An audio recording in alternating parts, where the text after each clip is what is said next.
झारखंड में हजारों छात्र सड़कों पर उतरे, बैरिकेड्स टूटे, आंसू गैस चली, वाटर कैनन चला और लाठीचार्ज तक की नौबत आ गई।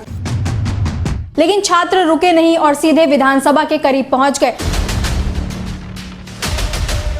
आखिर जेपीएससी जेएसएससी को लेकर छात्रों का गुस्सा इतना क्यों भड़का? पुलिस और छात्रों में झड़प क्यों हुई? बीजेपी के विधायकों को हिरासत में क्यों लिया गया? और राहुल गांधी के बयान के बाद सियासत क्यों गर्मा गई? इन सभी सवालों के जवाब जानने के लिए वीडियो हमारी आखिर तक जरूर देखिए। नमस्कार, मेरा नाम है साक्षी यादव और आप देख रहे हैं तरुण मित्र।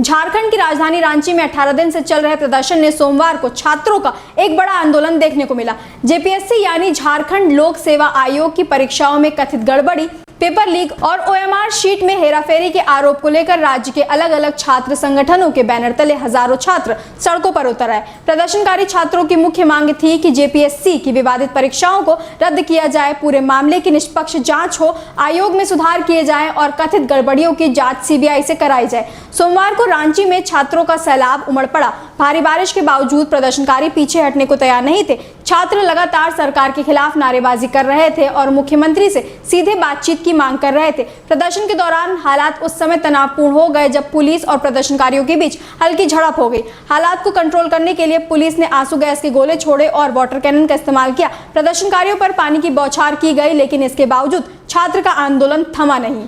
प्रदर्शनकारी छात्रों ने पुलिस की ओर से लगाए गए बैरिकेड्स को तोड़ना शुरू कर दिया। बताया गया कि रास्ते में करीब 8 स्तर की बैरिकेडिंग की गई थी, लेकिन हजारों छात्र जगन्नाथपुर मंदिर परिसर के आसपास के जंगल, छोटे छोटे रास्तों और खेतों से होते हुए आगे बढ़ गए। इस दौरान कई जगहों पर सड़क किनारे लगाए गए बैरियर भी प्रदर्शनकारियों ने हटा दिए। आखिरकार प्रदर्शनकारी झारखंड विधानसभा के काफी करीब तक पहुंच गए। ये स्थिति इसलिए भी महत्वपूर्ण मानी जा रही है क्योंकि झारखंड के इतिहास में ऐसा पहली बार हुआ जब विधानसभा के इतने करीब तक इतने बड़े पैमाने पर प्रदर्शनकारी पहुंच गए। आमतौर पर विधानसभा सत्र के दौरान सुरक्षा व्यवस्था इतनी कड़ी रहती है कि प्रदर्शनकारियों को जगन्नाथपुर मंदिर के पास ही रोक दिया जाता है। जगन्नाथपुर मंदिर से झारखंड विधानसभा की दूरी लगभग 2 किलोमीटर बताई जा रही है।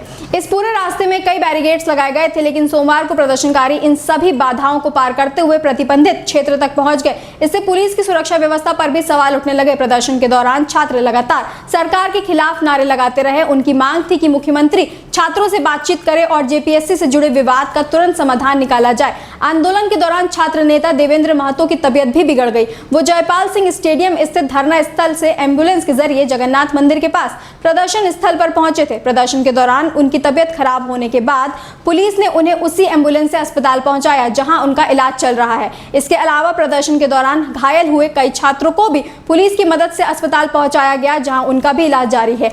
अब इस पूरे मामले में राजनीति और भी तेज हो गई है। छात्रों के प्रदर्शन को समर्थन देने के लिए भारतीय जनता पार्टी के कई नेता और कार्यकर्ता भी मौके पर पहुंचे। बीजेपी नेताओं और कार्यकर्ताओं ने मुख्यमंत्री आवास का घेराव करने की कोशिश की। इस दौरान पुलिस ने उन्हें हिरासत में ले लिया।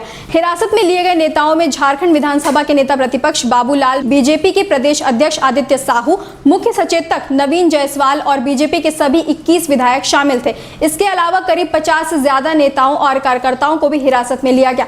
बाद में हिरासत में लिए गए नेताओं को खेलगांव स्थित कैंप जेल ले जाया गया। इस बीच पूरे विवाद पर कांग्रेस नेता और लोकसभा में नेता प्रतिपक्ष राहुल गांधी का बयान भी सामने आया। राहुल गांधी ने झारखंड में छात्रों के खिलाफ पुलिस बल के इस्तेमाल को गलत बताया। उन्होंने कहा कि शांतिपूर्ण तरीके से प्रदर्शन कर रहे छात्रों को अपनी बात रखने का अधिकार है और किसी भी समस्या का समाधान बातचीत के जरिए होना चाहिए। राहुल गांधी ने कहा कि झारखंड सरकार को छात्रों की बात सुननी चाहिए और उनकी समस्याओं का जल्द से जल्द समाधान करना चाहिए।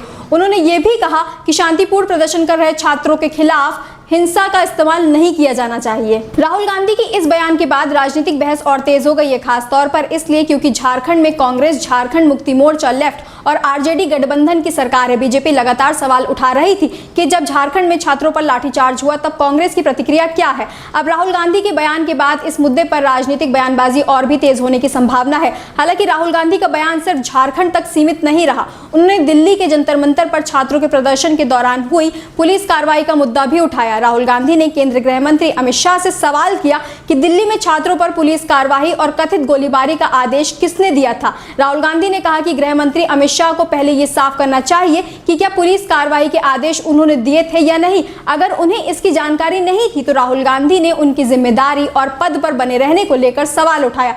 राहुल गांधी ने यह भी आरोप लगाया कि सरकार और विपक्ष के बीच इस मुद्दे पर संसद में गतिरोध बना हुआ है और प्रधानमंत्री नरेंद्र मोदी और गृह मंत्री अमित शाह सदन में इस मुद्दे पर जवाब देने से बच रहे हैं। अब इस पूरे विवाद का असर संसद में भी देखने को मिल रहा है। संसद परिसर में मंगलवार को एनडीए और कांग्रेस सांसदों ने एक दूसरे के खिलाफ प्रदर्शन किया। एनडीए सांसदों ने विपक्ष पर संसद में चर्चा से भागने का आरोप लगाया, जबकि कांग्रेस सांसदों ने गृह मंत्री अमित शाह के खिलाफ नारेबाजी की। प्रदर्शन के दौरान दोनों पक्ष आमने सामने भी आ गए। इसी दौरान कांग्रेस सांसद प्रियंका गांधी और बीजेपी सांसद मुकेश दलाल के बीच भी आमना सामना हुआ। बताया गया कि जब प्रियंका गांधी संसद पहुंची तो बीजेपी सांसद राहुल गांधी के खिलाफ नारे लगा रहे थे। इस दौरान मुकेश दलाल ने सवाल किया कि राहुल गांधी झारखंड में प्रदर्शन कर रहे छात्रों से मिलने क्यों नहीं जा रहे। इस पर प्रियंका गांधी ने मुस्कुराते हुए जवाब दिया कि राहुल गांधी झारखंड गए हैं और छात्रों से मुलाकात भी कर चुके हैं। दरअसल दिल्ली के जंतर मंतर पर 20 जुलाई को छात्र प्रदर्शन पर हुई पुलिस कार्रवाई को लेकर विपक्ष लगातार केंद्र से जवाब मांग रहा है। विपक्ष की मांग है कि गृह मंत्री अमित शाह संसद में इस मामले पर जवाब क्यों नहीं दे रहे हैं।